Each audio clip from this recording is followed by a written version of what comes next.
Jadi kurang lebih akan ada dua model dari eh, radioaktif untuk penghasil panas di kerak atau heat generation di kerak. Jadi kita akan mempertimbangkan di sini dua model ekstrim dari distribusi pembangkit panas radioaktif di kerak bumi. Nah, keduanya menghasilkan aliran panas permukaan sesuai dengan pengamatan linear ya, yang sudah ditunjukkan di segmen sebelumnya. Ya, kita akan tunjukkan persamaannya. Jadi karena ada dua model, kita bahas satu persatu. Dua model tersebut adalah untuk model heat generation yang terkonsentrasi secara seragam di dalam suatu slab dengan ketebalan D. Kalau diilustrasikan, misalkan kita punya slab setebal 0 sampai D berikut ini untuk litosfer kita. Jadi heat generation-nya ini kurang lebih terkonsentrasi seragam. Jadi distribusinya seragam. Sedangkan model ekstrim yang kedua adalah heat generation-nya itu dimodelkan dengan suatu fungsi yang berkurang secara eksponensial terhadap kedalaman di dalam ketebalan dari slab ini. Jadi kalau misalkan slab ini litosfer, nah di bagian bawah ini adalah bagian yang berhubungan dengan mantel yang lebih bawah begitu. Jadi ini kurang lebih ilustrasinya seperti ini. Nah, ini adalah persamaan yang sudah kita dapatkan berdasarkan hubungan linear antara plot Q0 dan A0. Kalau mungkin sebelumnya saya sebutkan Q0 ini diplot di sumbu X, ya mungkin ditunjukkan Q0-nya plot sumbu Y ya sebenarnya. Ya, mungkin sekaligus mengkoreksi dari yang disampaikan sebelumnya. Jadi kalau Q0-nya ini adalah sumbu Y, sedangkan sumbu X-nya itu adalah A0, maka D-nya ini adalah gradien dan QR-nya ini kurang lebih akan menunjukkan intercept dari model kita. Nah, selanjutnya kita akan bahas nomor 1 kemudian nomor 2. Nah, nomor 1 ini kita akan tunjukkan sedikit terkait dengan penurunan rumusnya. Baik, ini adalah untuk model yang pertama. Jadi untuk heat generation yang terkonsentrasi secara seragam. Jadi sebagaimana persamaan yang sudah ditunjukkan di pembahasan modul B, di awal-awal kita sudah tunjukkan persamaan. Ini adalah persamaan yang sudah digunakan untuk kasus steady state. Jadi ketika tidak ada perubahan temperatur terhadap waktu, jadi kita akan menggunakan persamaan ini di mana del kuadrat T temperatur ini sama dengan minus A per K. Nah, berdasarkan persamaan ini, kalau kita coba jabarkan karena berhubungan dengan arah vertikal, ya mungkin kita hanya mempertimbangkan untuk kasus satu dimensi saja. Jadi turunan ini jadi do kuadrat T dibagi do Z kuadrat ini sama dengan minus A0 per K. A0 karena untuk slabnya dari ketebalan 0 sampai D itu terdistribusi seragam. Jadi Z ini adalah variasi dari 0 sampai D besar itu menunjukkan ketebalan dari slab. Nah, setelah bentuk ini kita integralkan sekali, maka kita akan mendapatkan do T per do Z. Kalau di sini kan do kuadrat T per do Z kuadrat. Setelah diintegralkan ini dapat do T per do Z. Nah, ini akan mendapatkan minus A0 per K Z ditambah C konstanta.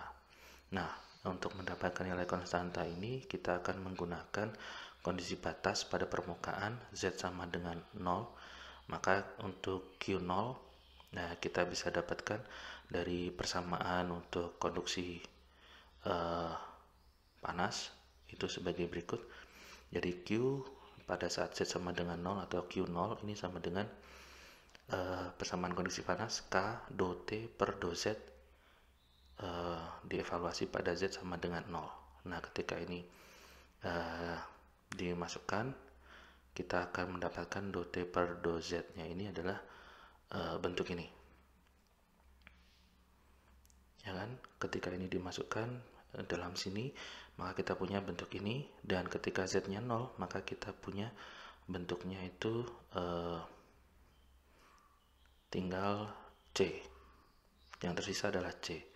Jadi ketika dalam kurung ini dikalikan ini, maka ini tinggal C, kemudian ada konduktivitas panas atau K menghasilkan ini.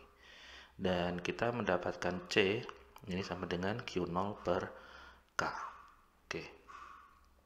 Nah, dari persamaan ini kita akan mendapatkan persamaan yang lebih lengkap. Dari dot T per dot Z menjadi bentuk ini. Ya. Jadi minus A0 per KZ ditambah C, di mana C-nya diganti ini, kita mendapatkan ini. Selanjutnya untuk kedalaman pada Z sama dengan D besar atau ketebalan slab yang paling bawah, maka aliran panas ke arah atas itu kurang lebih sama seperti ini. Kita evaluasi untuk Z sama dengan D. Nah, dari sini kita akan mendapatkan bentuk persamaan ini, yang mana ini kita simbolkan sebagai QR. Ya, mungkin saya ulang karena di sini dot T per dot Z kita gunakan bentuk yang ini, di mana Z yaitu dievaluasi D, maka di sini A0-nya menjadi A0 kali D. Sedangkan sisanya ini masih sama seperti ini. Nah, dari sini kita bisa eliminasi untuk K dan kita mendapatkan bentuk yang sebelah sini, dan di sini kita sebut sebagai QR. Jadi kurang lebih untuk heat flow QD itu adalah aliran panas yang berasal dari bawah litosfer menuju suatu slab yang seragam tadi, terkait dengan konsentrasi heat generation-nya. Dan karena kita mengasumsikan bahwa heat generation itu terkonsentrasi di slab, maka QR ini adalah posisi yang ada di bagian bawah dari slab, ya, yang menuju ke permukaan begitu. Oke, itu untuk persamaan satu ini. Jadi kita mengetahui hubungan linear yang ini. Selanjutnya untuk yang model kedua, ya ini kurang lebih hampir sama seperti tadi, hanya saja kita akan menggunakan suatu fungsi yang menyebabkan konsentrasi dari heat generation-nya itu berkurang secara eksponensial terhadap kedalaman. Kita gunakan inisiasi yang sama tadi, menggunakan kondisi steady state. Kemudian kita coba jabarkan bentuk ini pada arah vertikal saja, sehingga kita punya fungsi A, ini fungsi Z ya, tidak langsung pakai A0 tapi A fungsi Z karena ini tadi berkurang. Terus kemudian kondisi lain itu A fungsi Z-nya itu berkurang secara eksponensial, maka kita gunakan bentuk persamaan ini, di mana ini juga melibatkan A0. Jadi dari atas ke bawah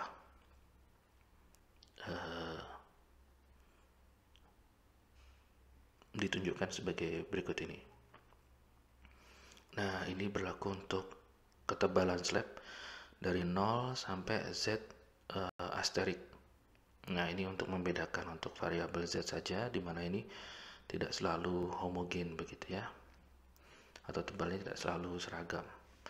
Nah, ketika ini persamaan ini kita juga integralkan sekali, kita akan mendapatkan bentuk ini. Tentu saja dengan memasukkan A fungsi Z ini ke dalam sini, maka kita akan mendapatkan bentuk ini. Sekali lagi kita mendapatkan C, dan dengan menggunakan kondisi batas yang bagian atas, kita akan mendapatkan nilai C yang lebih kompleks dibandingkan persamaan sebelumnya. Nah, bentuk ini kemudian kita masukkan dengan mempertimbangkan juga kondisi batas di bagian Z asterik ini. Jadi kalau ini sudah dievaluasi di Q pada saat Z sama dengan 0, kemudian kita juga menggunakannya untuk Z sama dengan Z asterik. Ini persamaan yang kita dapatkan. Nah, persamaan ini kita coba teruskan pembahasannya di slide berikutnya.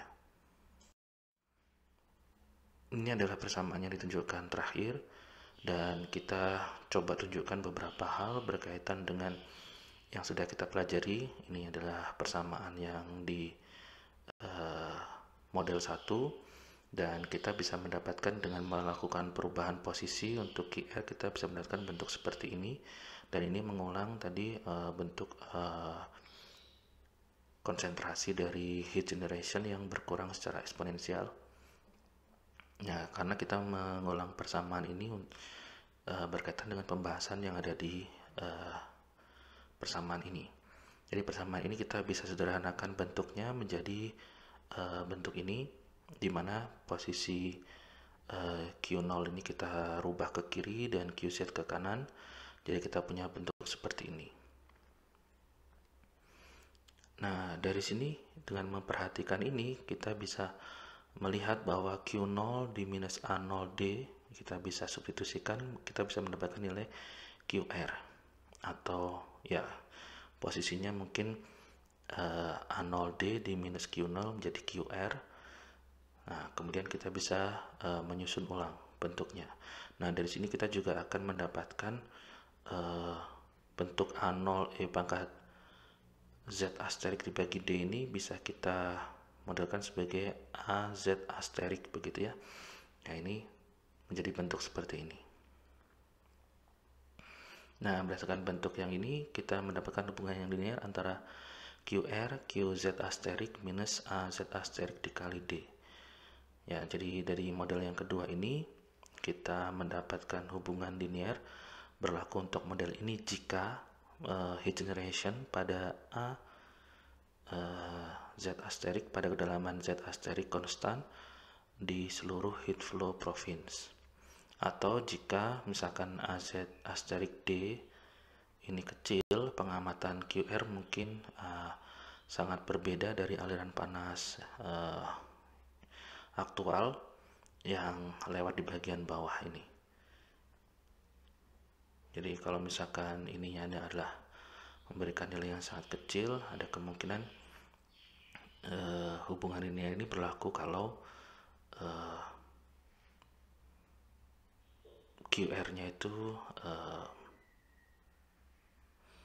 sangat berbeda, begitu ya, akan sangat berbeda dari data yang sebenarnya, begitu. Jadi kurang lebih dari hubungan ini kita bisa melakukan beberapa analisis.